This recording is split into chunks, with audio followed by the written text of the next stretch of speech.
cohetes y resistiendo bombardeos masivos. Más tarde, intervino en la guerra civil siria, apoyando al régimen de Bashar el-Assad. Hoy, Hezbollah es considerado un estado dentro del estado, con miles de combatientes, arsenal moderno y una red de apoyo político y social. Para algunos, son defensores de la resistencia, para otros, un brazo armado de Irán en Medio Oriente. ETA, siglas de Euskadi Taazkatasuna, que significa País Vasco y Libertad.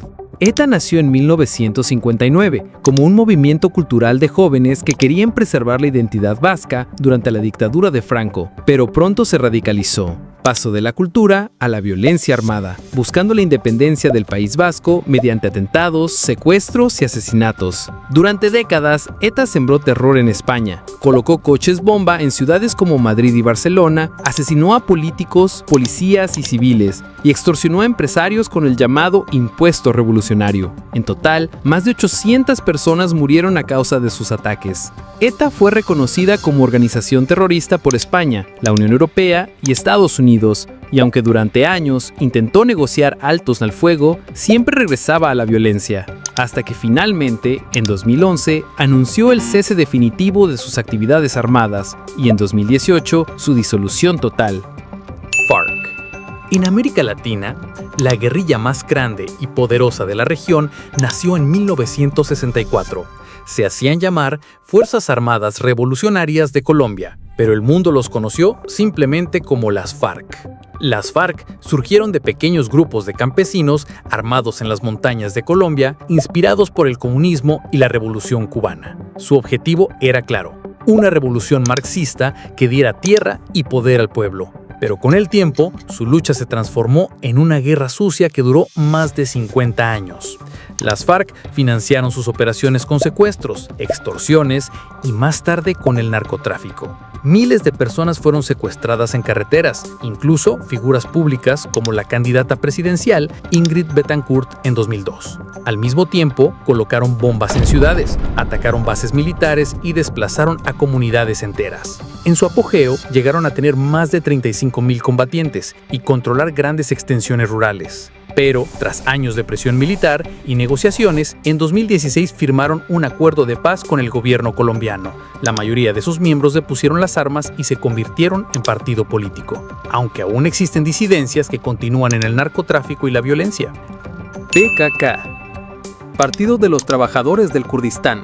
El pueblo kurdo es una de las naciones más grandes del mundo, que no tiene un estado propio. Repartidos entre Turquía, Siria, Irak e Irán, los kurdos han vivido décadas de represión, y de esa lucha nació el PKK, el Partido de los Trabajadores del Kurdistán.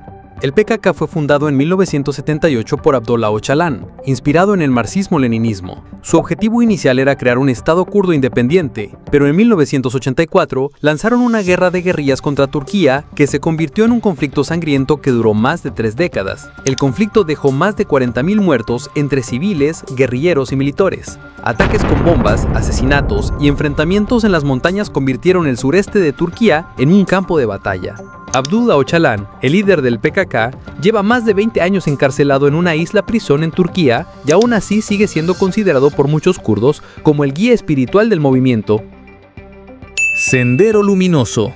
En Perú, a finales del siglo XX, un grupo maoísta convirtió aldeas enteras en escenarios de terror. Su líder era un profesor universitario de filosofía que decidió llevar la ideología comunista al extremo. Ese hombre era Abimael Guzmán. Y su grupo, el Sendero Luminoso. Fundado oficialmente en 1980, Sendero Luminoso inició una guerra popular inspirada en Mao Zedong. Su meta, derrocar al gobierno peruano e instaurar un régimen campesino comunista.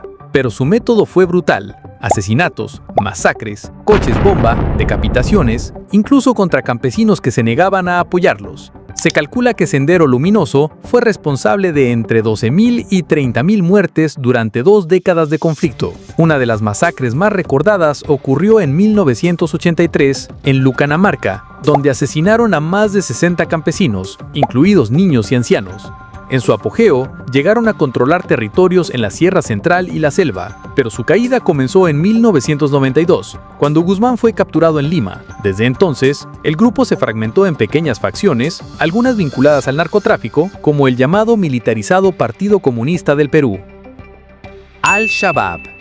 En Somalia, un país marcado por la guerra civil y el caos, surgió un grupo yihadista que convirtió los atentados masivos en su marca de terror. Su nombre significa la juventud en árabe, pero el mundo lo conoce como Al-Shabaab. Al-Shabaab nació a mediados de los 2000 como el brazo armado de la Unión de Tribunales Islámicos, un movimiento que buscaba imponer la Sharia en Somalia. Tras la intervención militar de Etiopía en 2006, Al-Shabaab se fortaleció y comenzó su propia insurgencia. Desde entonces, han sido responsables de algunos de los ataques más mortíferos de África. El asalto al centro comercial Westgate en Nairobi en 2013, con más de 70 muertos. La masacre en la Universidad de Garissa en 2015, donde asesinaron a casi 150 estudiantes. Y el atentado con camión bomba en Mogadiscio en 2017, que dejó más de 500 víctimas. En 2012, Al-Shabaab juró lealtad a Al-Qaeda, convirtiéndose en uno de sus aliados más activos. Hoy, aunque han perdido parte del territorio que controlaban, siguen siendo una amenaza constante, lanzando ataques en Somalia y países vecinos como Kenia y Etiopía. Tigres tamiles LTTT.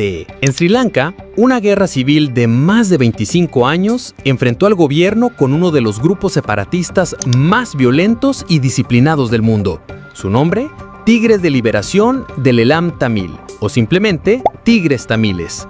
El grupo nació en 1976, con el objetivo de crear un estado independiente para la minoría tamil en el norte de Sri Lanka. Durante años, libraron una guerra de guerrillas implacable, combinando ataques a bases militares, secuestros y asesinatos selectivos de políticos. Pero lo que los hizo mundialmente conocidos fue su uso de los atentados suicidas. Antes que Al-Qaeda o ISIS, los tigres tamiles ya habían convertido esta táctica en su arma más letal. Incluso formaron una unidad especial, conocida como los Tigres Negros, encargada exclusivamente de este tipo de ataques. Uno de sus atentados más impactantes fue el asesinato del ex primer ministro de India, Rajiv Gandhi, en 1991, mediante un atacante suicida con explosivos ocultos. Fue un momento que sacudió al mundo entero. El conflicto dejó más de 70.000 muertos hasta 2009, cuando el ejército de Sri Lanka logró derrotar militarmente al LTTE. Sus líderes fueron eliminados y con ellos desapareció la organización, aunque las heridas del conflicto siguen abiertas. Abu Sayyaf significa portadores de la espada y se volvió sinónimo de terror y secuestros. Fundado en los años 90, Abu Sayyaf comenzó como una rama radical vinculada a Al-Qaeda y más tarde al Estado Islámico. Aunque proclamaban la creación de un califato islámico en el sudeste asiático, en la práctica se hicieron famosos por otra cosa: el secuestro de rehenes para pedir rescates millonarios. Turistas, periodistas, misioneros, todos podían ser objetivo. Los secuestraban en aldeas o incluso en hoteles y resorts y los trasladaban a la selva. Quienes no eran rescatados a tiempo corrían con un destino mucho peor. Con el dinero de los rescates, financiaron armas, barcos y redes criminales en la región. Durante años, fueron la pesadilla de las autoridades filipinas, que luchaban por erradicarlos en un terreno difícil, selvas espesas y cientos de islas donde podían esconderse fácilmente. Hemos recorrido casi un siglo de historia oscura, desde los fanáticos que proclamaron califatos en Medio Oriente hasta guerrillas comunistas en América Latina, desde milicias racistas en Estados Unidos hasta ejércitos de niños en África. Todos distintos, pero con algo en común: la idea de imponer sus creencias a través del miedo. Millones de personas perdieron sus vidas, familias fueron destruidas, países enteros quedaron marcados por la violencia. Pero también, cada uno de estos conflictos nos recuerda algo: que detrás de las siglas y los uniformes siempre